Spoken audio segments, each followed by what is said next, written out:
Fala pessoal, tudo bem? Sejam todos muito bem-vindos. Eu me chamo Juan Medeiros e hoje eu estou aqui por conta de um convite de uma querida amiga que eu admiro muito, tenho muito orgulho dela, do que ela é, o que ela faz para o empreendedorismo do nosso estado, pelo ramo que ela atua. E ela me convidou para estar aqui para trocar uma ideia com ela sobre um relato, uma situação adversa que ela passou na vida dela há um tempinho atrás, alguns anos atrás. E estou aqui hoje no canal dela para falar isso e trocar essa ideia com a Vanessa Ribeiro. Vanessa, obrigado pela oportunidade. Obrigada a você. É um prazer estar com você novamente. Igualmente. E, por favor, apresente-se. Bom, como você já falou, meu nome é Vanessa Ribeiro. Eu tenho 41 anos e sou empresária do ramo de eventos desde 2010. Você está bem, hein? Você está bem, não tô mal, 41, parabéns. Obrigada. E um detalhe, ela faz aniversário na mesma data que eu, então só acho que não é mais chata do que eu. Não sei, há controvérsia. Pouco pode ser, mas talvez não tanto quanto eu. Mas vamos lá, Vanessa. Então, você trabalha no ramo de eventos que você falou, isso. né? É especificamente com o quê? Com fotocabine, plataforma 360. Tudo bem. Antes da gente começar o teu relato, porque eu acho que é importante, eu considero importante, falar... Não, a gente não precisa entrar no detalhe da tua empresa, mas falar exatamente dessa tua trajetória. Então, você trabalha já desde 2010, Isso, bastante tempo. Eu acho que você é uma das maiores do Rio, né? No que você faz, né? Foi uma das pioneiras também, né? Uma das pioneiras e acredito que é uma das empresas referências nesse ramo. Que legal, que legal. Mas então, Vanessa, como é que é a tua vida familiar? Você gostaria de falar algo sobre a tua vida? Como é a tua estrutura familiar? Seus parentes? Como é que é a tua relação com os seus parentes? Eu sei de alguns, né? Enfim, conheço, né? Sei da história do César também, né? Parceiraço, tá contigo nos negócios também, mas como é que é essa tua estrutura familiar? Olha, a minha estrutura familiar, ela... Eu não queria falar disso, desculpa. Não, porque é meio complicada, na verdade. Não, mas, é meio problemática. Mas vamos lá, não tem mas olha só, para deixar muito claro, para você ficar muito tranquila, todas as famílias têm problemas. Né? Se eu for citar eu falo o seguinte, Vanessa, os parentes, tá? Perguntei de família, né? Porque realmente eu não sei qual é a relação de fato emocional. Porque eu acho que isso tudo, na minha visão, desencadeia-se para a tua busca espiritual. Sim. Né? Então, eu acho que tudo é a situação pretérita da nossa vida, da nossa estrutura familiar, e eu não estou aqui julgando se é boa ou ruim, mas que leva a gente para um caminho de busca espiritual para algumas respostas. Né? Certo. Então, assim, toda família tem problema, tá? Então você não se preocupa. Não precisa falar dos problemas, mas vamos tentar melhorar a pergunta.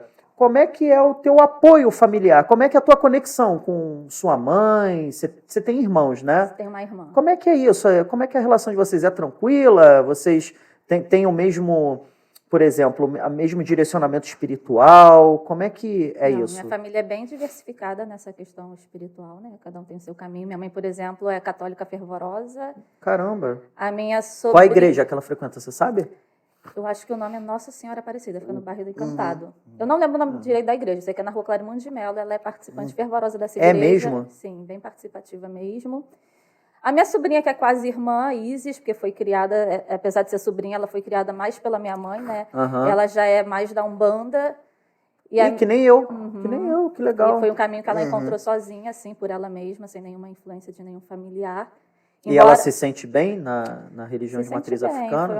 Foi onde ela se encontrou, onde ela se sentiu acolhida mesmo, né? E a minha irmã, ela oscila, mas ela tem, assim, uma pegada meio voltada para bruxa, sabe? É mesmo? Wicca? Isso, não entendo muito, mas eu sei que ela gosta dessa linha aí. Maneiro. E como é que é, assim, essa coisa multifacetada da tua família? Um entende o outro? É tranquilo? Ou tem alguma divergência? Hoje em dia, sim, mas tivemos momentos de conflitos por conta disso, porque eu, basicamente, eu não me sinto de nenhuma religião. Mas eu acabo... Mas você crê em Deus? Creio. Você tem uma... Você crê que existe algo superior que rege tudo? Acredito muito. E eu acabo assim, que eu vejo um pouquinho de tudo, e há um detalhe de uma religião que eu gosto, há de outro. Tanto que, por exemplo, em relação à Umbanda, eu gosto muito da figura de Xangô, por exemplo. Né? Então, eu lembro que na Você época... é bem, pelo pouco que eu te conheço, mas que a gente conversa, você é muito voltada para tudo de justiça. Sim. Né? Você milita, e às vezes nas nossas trocas eu falo, cara, Vanessa, não é assim, calma. Né? Deixa o outro também, né? A gente sempre sempre trocou muito isso, né? Dessa questão muito da militância, né? Xangô é o rei da justiça, né? E acredito que tenha sido isso que me fez conectar, né, com a figura de Xangô. E eu lembro que na primeira vez que eu expressei isso causou até um conflito entre mim e a minha mãe, justamente por ela ser católica, então, né?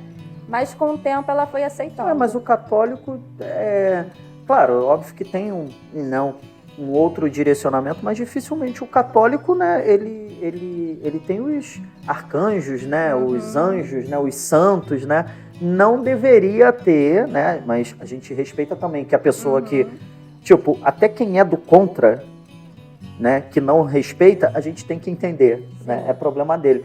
Mas não deveria ter isso, né? Porque tem os santos, né, da Igreja Católica, né? É porque no caso da minha mãe, no passado, na verdade, eu acho até que antes de eu nascer ela já foi da Umbanda e infelizmente a experiência dela parece que ela, quando saiu, ela teve algum problema que a traumatizou. Algo parecido com o que você vai contar, né? Talvez, sei, né? De repente de repente possa ser alguma coisa parecida. Mas aí eu acho que isso ela traumatizou e ela acabou pegando uma visão assim bem contrária. Mas que ela já está desconstruindo de novo, tá? Só para deixar que legal. Claro. Até porque tem a neta, né? Que é da Umbanda, né? Legal. E você, falando em relação a isso, Vanessa, que, né, você não tem uma identificação específica com uma religião, mas você é uma pessoa de fé, né? Você é uma pessoa muito respeitosa e é legal porque percebe-se quando eu acredito que quem te conhece como eu te conheço, que a gente troca ideia, você sempre está até muito curiosa na religião do outro, né?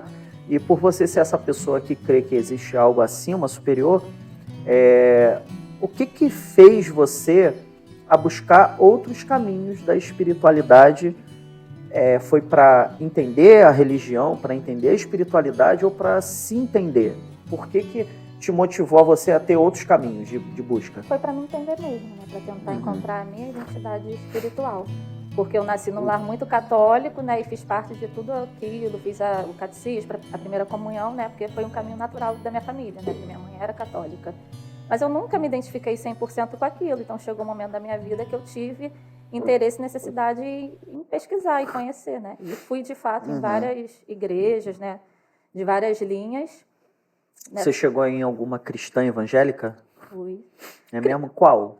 Você pode citar nome? Não, evangélico. Eu não lembro direito qual era. Eu fui na Batista, mas eu não fui só na Batista. Fui em outras também. Pelo menos em 3 diferentes eu fui. Teve uma que eu tive uma experiência até bem legal. Nessa... Mas você não se viu entrando como um membro? Não. Teve uma que eu tive uma experiência tão impactante que talvez... Positiva? Positiva. Que talvez até tivesse me encaminhado para ter me interessado mais, mas o pastor veio com uma intervenção que eu já não gostei, entendeu? E já me afastei. Muita regra, talvez. Eu acho que nem foi isso. Eu estava assim num momento que eu estava me sentindo conectada a algo superior e estava assim muito emocionada, chorando muito. E ele veio, assim, colocou a mão na minha testa. Eu queria ficar. E achou que era algum espírito obsessor. Eu não sei como ele interpretou, mas cortou, bloqueou na hora, sabe? Eu já estava assim me imaginando comprando os look gospel e já cortou ali na.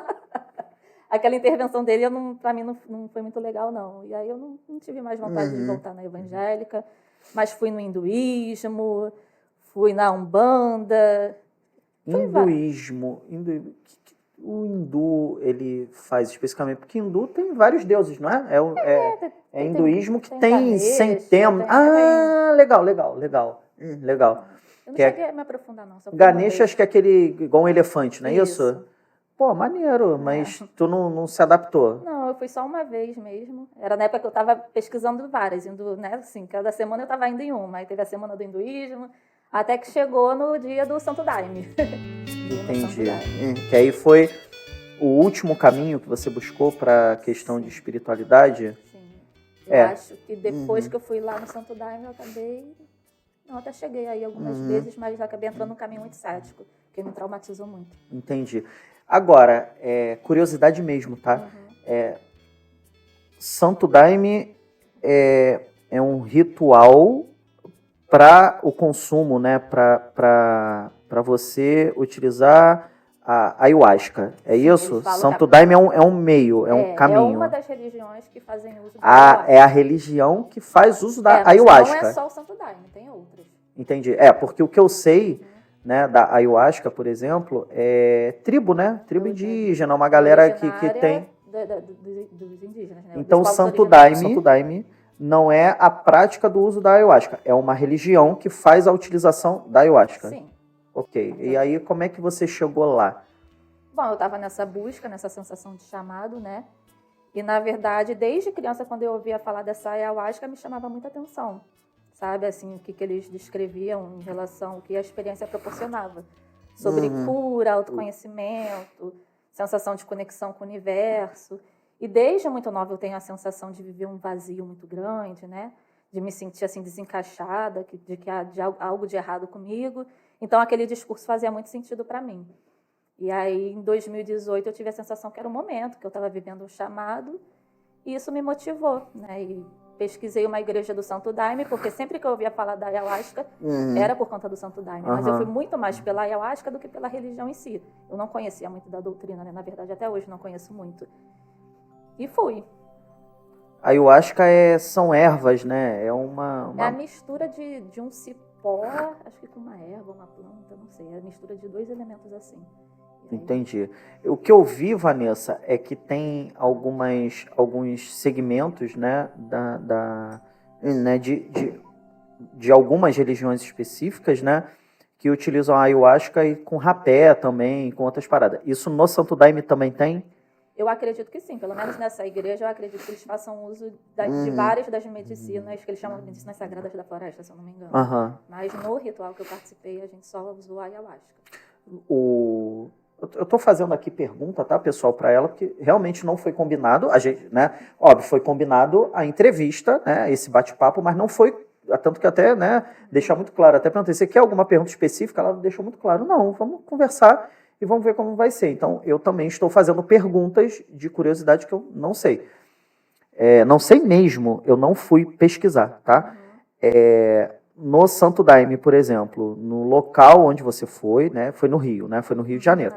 No local onde você foi, por exemplo, são pessoas originárias de indígenas ou são pessoas comuns que nem a gente, parda, branca? Como é que é isso? Por quê? Só para talvez te ajudar, tá, na tua resposta, né? A Umbanda é uma religião meramente, estritamente brasileira, né? Obviamente, né, originária de escravos, né? Que, enfim, o primeiro pai de santo a incorporar um espírito foi em Niterói, né? Então ela é nacional, mas com fundamentos da religiosidade de matriz africanas, que é, por exemplo, do candomblé. A diferença, eu acho que é legal, você deve saber disso, que você é estudiosa, mas as pessoas entenderem. Na Umbanda, por exemplo, a gente não tem corte, né?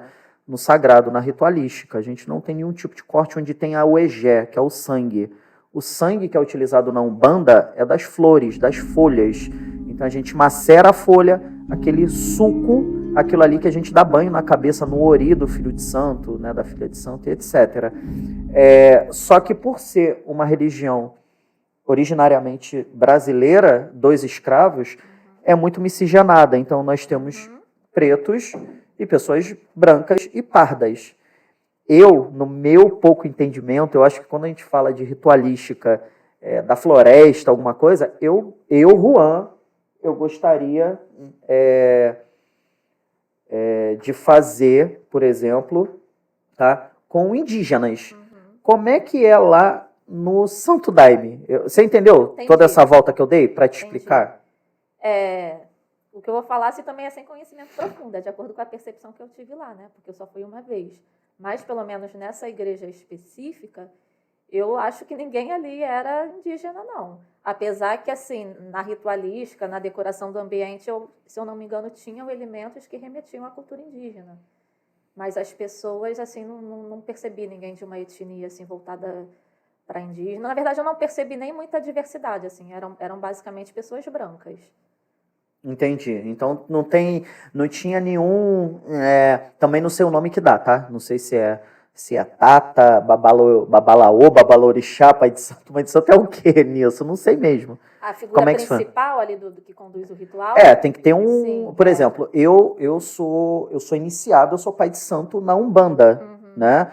Eu dentro do terreiro onde eu frequentava, eu era o pai pequeno, então na ausência, né, do líder maior, eu ficava responsável pela sessão espiritual, ok? Então, né, o pai de santo e mãe de santo. Lá funciona como assim? Lá, assim, as pessoas que estão no topo da hierarquia são os padrinhos. Chamam de padrinhos. Entendi. Então é padrinho e madrinha. É, padrinho e madrinha. E tem também os fiscais, que eles são como se fossem auxiliares, vem depois nessa hierarquia. Entendi. Então, fazendo uma analogia, na Umbanda é como se fosse o cambono e a cambona, que são as pessoas que auxiliam os pais de santo e os espíritos, as pessoas, né, incorporadas, etc. E lá também é parecido. Tá. E como é que funciona o início desse ritual, Vanessa? Tem incorporação? Não tem? Como é que eu só estou falando não de você como assistência, né? Você indo como uma pessoa comum. As pessoas têm incorporação para a prática do ritual? Eu não sei se isso é uma coisa do Santo Daime de modo geral, mas dessa igreja existe essa questão. É igreja? Vocês chamam de igreja? É igreja? É igreja. Caralho. E lá existe abertura para isso, para as pessoas se manifestarem mediunicamente. Existem regras. Ok. Se a pessoa sente que vai ter uma manifestação, ela precisa ir para o lado de fora da igreja. Lado de fora? Lado de igreja. Mas não sei por quê. Não sabe por quê. É considerado um desrespeito para eles. É como se fosse... Mas se é um ambiente espiritual...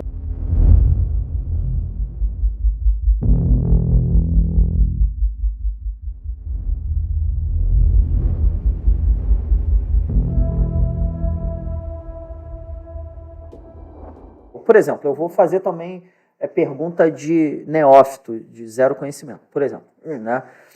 Você vai numa igreja cristã evangélica, e pode ser qualquer uma, tá? Mas eu vou falar da Universal, que é uma muito forte, né? E também aqui não tem absolutamente nenhum tipo de julgamento, certo ou errado. Eu estou falando da prática, né? Quando uma pessoa manifesta algum comportamento aparentemente espiritual, de incorporação de alguma entidade religiosa, enfim, que seja aí que eles consideram, né, demônio ou qualquer coisa, eles lá mesmo, né, provocam situações de reza e de quebra para afastar aquilo. Mas onde você for, então, que você diz que se chamam de igreja, se a pessoa tem uma provocação mediúnica, que eu acho que isso até deveria, de fato, existir essa provocação, e esse manifesto espiritual, eu acho que não é ruim, pelo contrário, eu acho que é necessário. Eu estou falando como um sacerdote de Umbanda, tá? Eu acho que ter essa questão desse movimento não é ruim. Só que eu acho que a pessoa que está liderando, ela tem que saber conduzir para que não tenha nenhum mal para a pessoa e nem para o local também. Então, eles levam para fora. Sim. E lá, o que fazem? Você sabe o que acontece? Então, só para explicar direitinho, né? Quando eu fiz contato com eles querendo participar do ritual, eles mandaram as orientações, aí tinha isso escrito na orientação. Se a pessoa fosse ter qualquer manifestação nesse sentido, teria que se dirigir para o lado de fora da igreja.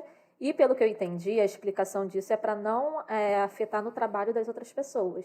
Entendeu? Eles zelam muito pela rigidez, pela, como é que fala? Pela ordem do ambiente. Pelo conservadorismo, talvez. Talvez a ordem do ambiente, porque se uma pessoa estiver, dependendo da forma como for essa manifestação mediúnica, pode interferir no trabalho do outro. As pessoas estão ali sob efeito de um psicoativo muito forte, né? Então, eu acredito que seja isso a explicação, entendeu?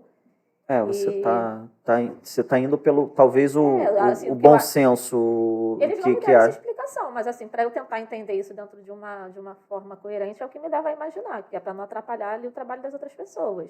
Imagina, cada um tem um tipo de manifestação mediúnica e realmente poderia... Mas eu entendo, eu só acho estranho, apesar de eu também ser outorgado pela igreja messiânica, a gente chama igreja porque tem um templo, né? E a gente fala do grande, o supremo Deus, né? E tem a figura de Meixo Sama, que é o grande líder que originou a religião da igreja messiânica, né?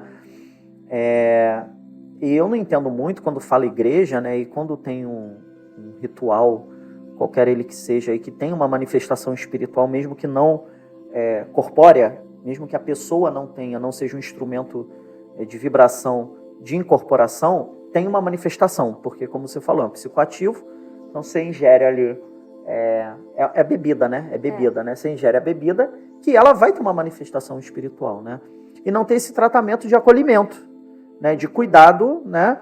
Porque tem que ter, né? Isso aí eu estou falando porque eu acho um absurdo, e não estou conjecturando quem quer que seja, você não citou nome, não vai citar nome, eu sei disso e tal, mas é padrinho ou madrinha, ou quem seja, tem que ter minimamente uma iniciação na ritualística de manifestação espiritual, né? Exatamente para fazer o acolhimento adequado para que não se desencadeie em algumas situações, como, por exemplo, aconteceu com você, né? E aí a gente vai entrar nisso agora, né? Beleza, aí você entrou em contato e tal, você recebeu um guia, um checklist ali, um guia Eles chamam de anamnese. Beleza, anamnese. E qual é a ideia da anamnese? A anamnese de quê? É para fazer uma filtragem se você está habilitado, digamos assim, para consumir a ayahuasca, né? São perguntas do tipo... Se você é cardíaco ou não, isso tem? Isso eu também não... Eu acho que tinha isso, mas eram coisas mais voltadas assim. Você toma alguma medicação, você já ouviu vozes, tem histórico na família de esquizofrenia. Eram perguntas nesse sentido, basicamente. Não lembro de todas, mas eram mais assim. Tá, então beleza. E aí você preenche aquilo, vai e tem um dia específico de uma sessão espiritual lá para aquilo. E aí você foi. Como é que foi? Você foi sozinha, acompanhada? Fui acompanhada de umas 2 pessoas. A minha irmã, Vânia, e o meu esposo, César. Eles foram contigo. Eles também foram para participar do ritual também, como você? Participar do ritual. Porque quando vai, tem que participar. Você não tem a opção de ficar lá. Não é um assistente. Não, estou aqui só para acompanhar ela, vou ficar aqui pode. fora. Tanto que, na verdade, até o namorado da minha irmã foi com a gente, na época, o rapaz que ela namorava na época. Ele entrou, olhou, mas ele não se identificou muito e ele não pôde ficar lá. Ele teve que sair, teve que ir embora. Quem fica é obrigado a participar. Não tem nem, tipo assim, um estacionamento para esperar você. Ele até teve um estacionamento, mas o estacionamento era bem distante, assim. Era bem... Entendi, tá. Legal. E aí, vamos lá. Os 3 foram e participaram. Os 3 ingeriram? Os 3 ingeriram as 3 doses. Ok. E como é que foi para os 2? O César e a Vânia? Foi interessante porque acabou cada um tendo um tipo de experiência bem diferente, né? A minha foi ruim, a do César foi neutra e a da minha irmã, pelo menos no primeiro momento, ela achou que foi bem positiva. O que seria primeiro momento? Porque ela saiu de lá muito maravilhada com as visões que ela viu, né? Ela interpretou como se fossem visões do futuro, coisas que poderiam vir a acontecer. Então, ela se viu casando com o namorado nessas visões, ela se viu em Paris. Uma voz falou no ouvido dela que o filho dela não era gay. Entendi. Então, acho que ela interpretou que aquilo ali eram revelações, digamos assim. Era o que talvez ela, também, pelo amor de Deus, tá? Ela vai assistir depois, de maneira alguma, eu estou conjecturando, porque eu, como sacerdote, tá? Eu tenho muita certeza, Vanessa, que nem tudo é espiritual. Eu acho que o espiritual, ele é uma cadeia de vibrações energéticas que a gente tem na nossa vida cotidiana. Tudo envolve espiritualidade, mas nem tudo é espiritual, sabe? Então, assim, muita coisa, por exemplo, né, talvez sejam coisas que nós queiramos ouvir e aquilo ali te potencializa, né? E acaba que você fica realmente maravilhado, né? Eu já tive casos em várias casas de Umbanda e de Candomblé e achar uma bela farsa, né? Entender, de fato, quando tem uma energia boa e quando tem pessoa real ali, que está ali para caridade, para ajudar e que tem santo mesmo, entendeu? Que tem axé e tal. E tem muita gente mentirosa em qualquer lugar. Beleza, e aí vamos para você, né?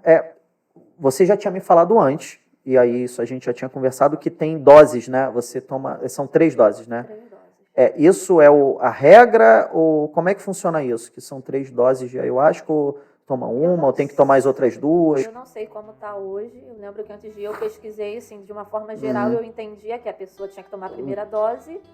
E se ela não se sentisse à vontade de tomar as outras, ela não seria obrigada. Era o que eu entendi quando eu fui. Ok. Que foi diferente contigo? Foi diferente. Aí vamos lá. A gente chega em você. Como é que foi a tua experiência em relação a isso? Eles te dão um copo, taça, não sei, te dão alguma coisa, você tem que ingerir. Antes disso, eu vou falar que a madrinha principal, ela chama todo mundo para uma conversa, principalmente quem está indo lá pela primeira vez. Né? Faz algumas perguntas também do tipo, o que motivou você a nos procurar? E ela também abre espaço para a gente fazer perguntas. E a pergunta que eu fiz foi, se eu não me sentir à vontade depois de tomar a primeira dose, eu sou obrigada a tomar as outras 2? Eu sempre tinha lido que não, né? Mas mesmo assim eu resolvi perguntar. Sim. Aí ela respondeu assim, olha... Você tem que fazer o que a gente falar, porque você está sob a nossa responsabilidade. Então, qualquer coisa que acontecer com você, a responsabilidade é nossa. Então, eu já fiquei um pouco insegura com essa resposta dela, assim. Mas, ao mesmo tempo, tudo bem, estou sob a responsabilidade deles, né? Eles sabem o que estão fazendo. Sim, claro, você ali tem que confiar, nos líderes que estão ali. Até porque o ambiente que você estava é um ambiente que já existe há muitos anos, é conhecido e etc. Então, você vai né? Você tem ali, é igual você tomar um refrigerante, né? Você toma, não tem problema de falar, não estão pagando pra gente, infelizmente, mas você tomar uma Pepsi e uma Coca-Cola é nítido, você confia nos dois, mas sabe que cada um tem um gosto ali, então tu vai, tipo, pô, se eu passar mal e tal, e não foi o que aconteceu, né? Você ingeriu a primeira dose. Ingeri. Ingeri a primeira dose. Eu acho que eu fui a primeira pessoa a entrar no que eles chamam de força, né? Tal da força.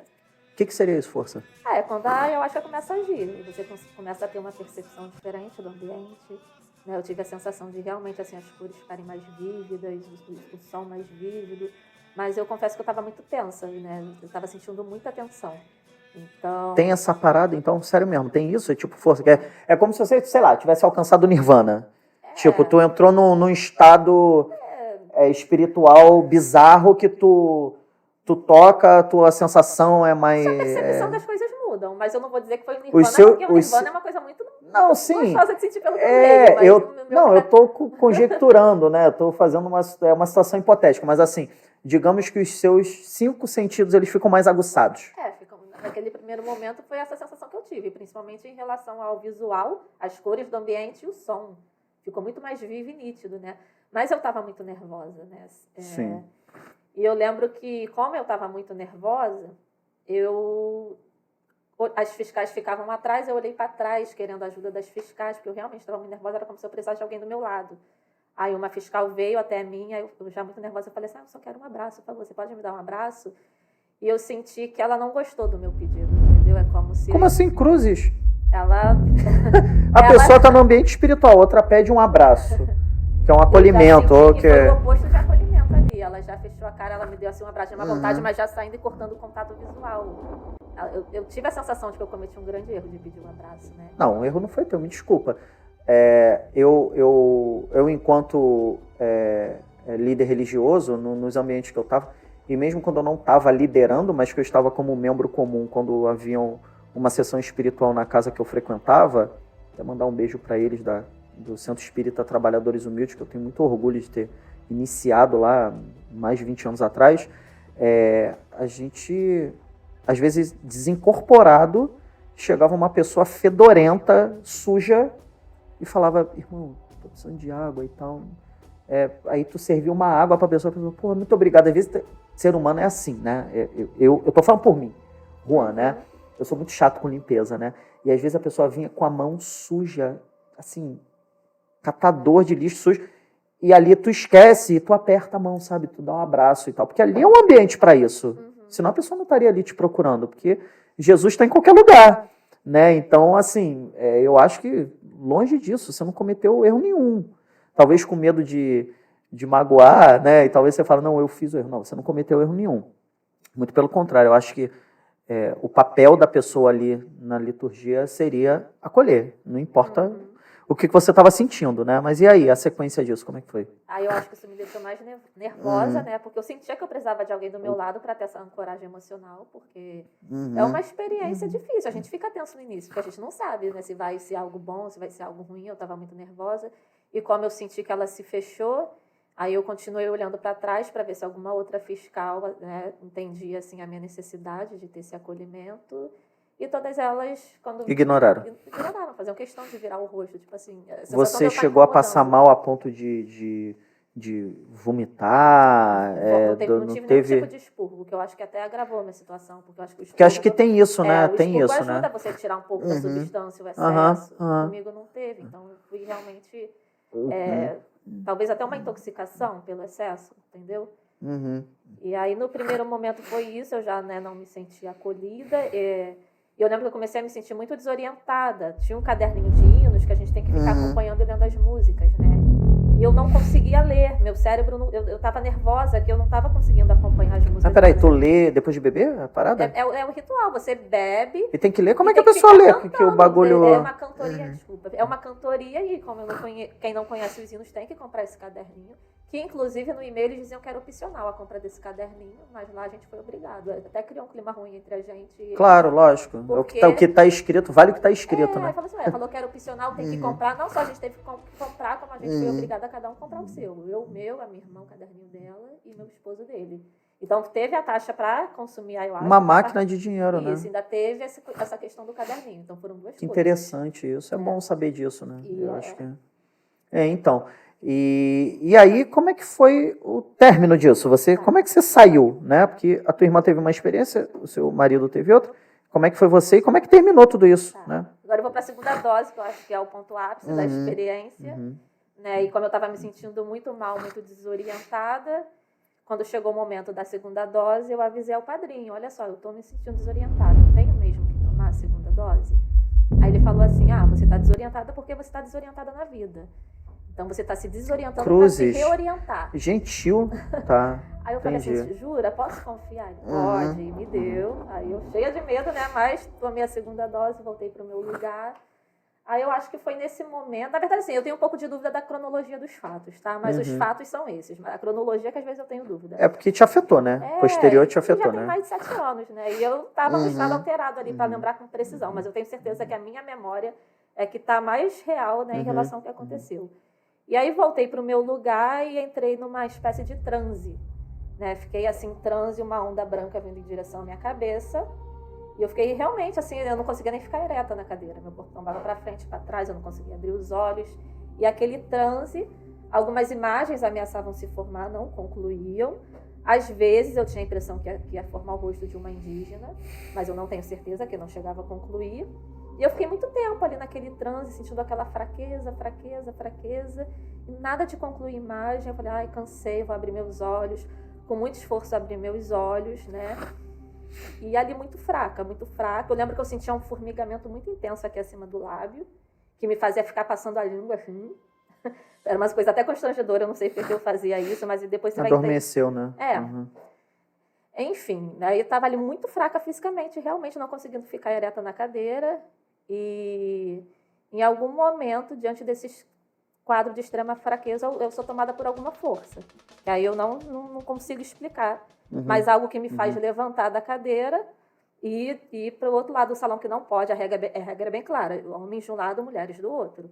Eu saí do meu lugar, fui andando cheia de atitude, com a mão nas cadeiras. Que eles falam, que assim, eu lembro mais ou menos. Com a mão na cintura, muito destemida, muito desinibida. Paro na frente do meu esposo, olho para ele cheia de atitude, olhando ele de cima a baixo e pergunto, César, você me ama?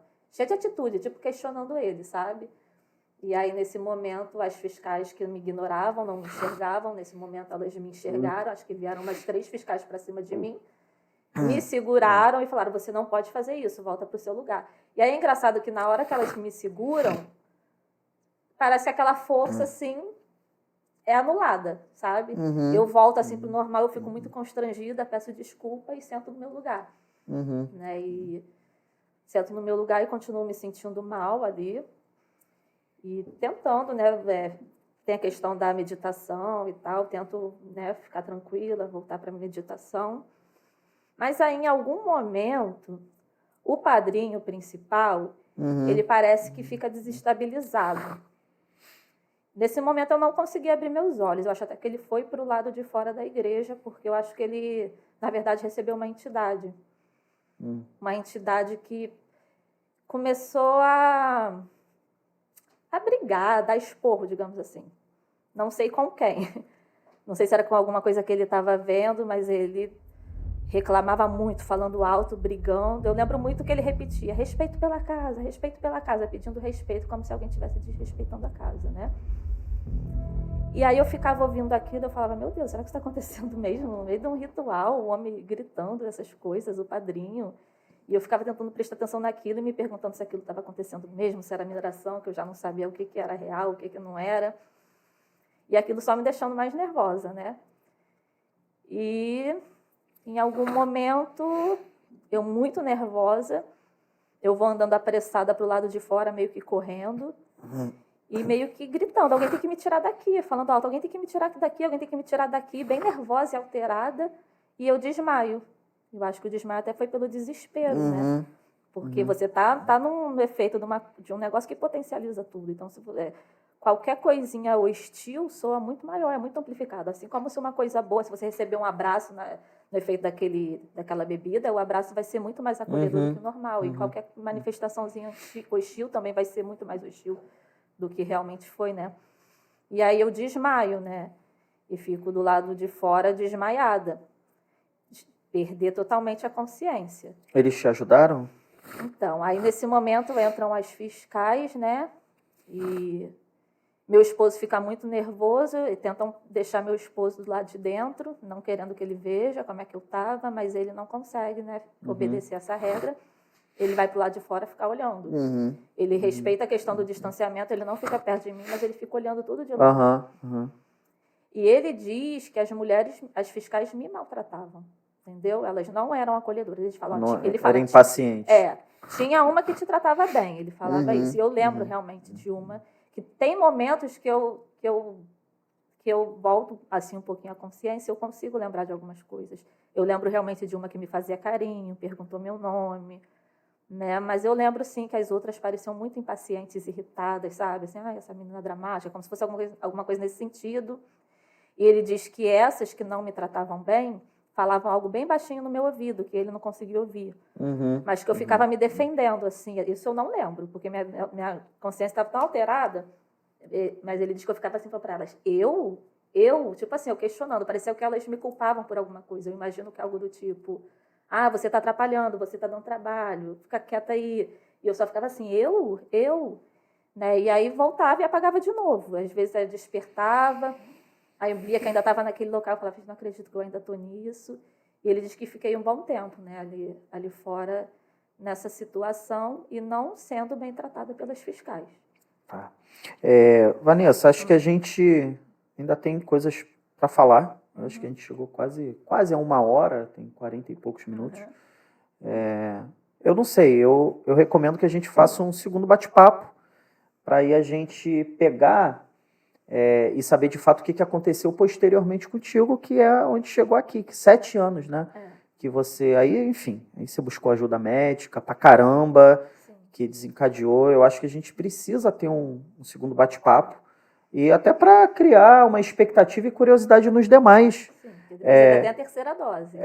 Não, então, até pro pessoal, porque certamente, gente, olha só, quem passou pela Umbanda, Candomblé, qualquer situação, igreja evangélica, Santo Daime, ou qualquer coisa, alguns já tiveram algum problema, não foram acolhidos, porque existem lugares maravilhosos que é 100% acolhedor com todo mundo. Então eu acho que é interessante esse tipo de relato, para que as pessoas entendam onde devem ir e quais são, principalmente, o melhor tipo de acolhimento para ter, né? Porque eu acho que aqui a ideia da Vanessa não é ser contra a ritualística, né? E sim a falta de preparo, de acolhimento decente e correto, ético, né? Que não aconteceu com ela, né? E isso desencadeou diversas situações. Eu não sei se eu posso falar assim, Vanessa, você pode me corrigir, mas que você sofre até hoje, né? Te traz muita coisa chata, ruim, né? Situação médica, né? A situação dos teus comportamentos que você fala, né? Exatamente, que tem comportamento, porque sabe que você tem total consciência, e melhor do que você, até as pessoas que conviveram contigo, que sabem que realmente o comportamento, algumas coisas mudaram de lá para cá, para que as pessoas tenham noção de onde elas vão pisar, né? Então eu acho que a gente pode fazer um segundo bate-papo. O que você acha? Que a gente pega a situação da terceira dose, que eu estou bem curioso para saber disso, né? Mesmo sabendo que infelizmente foi ruim para você, mas curioso para a gente chegar num denominador comum, né? Do que é o certo e errado, né? E o que aconteceu com você de lá para cá nesses 7 anos. Vamos fazer assim? Fechado? Então, pessoal, olha só, aguardem esse segundo capítulo aí, esse segundo episódio, que vai ter muita coisa para você saber o que está acontecendo, tá bom? Vanessa, obrigado pela oportunidade e vamos embora. Em breve está aí o segundo episódio. Valeu, um abraço.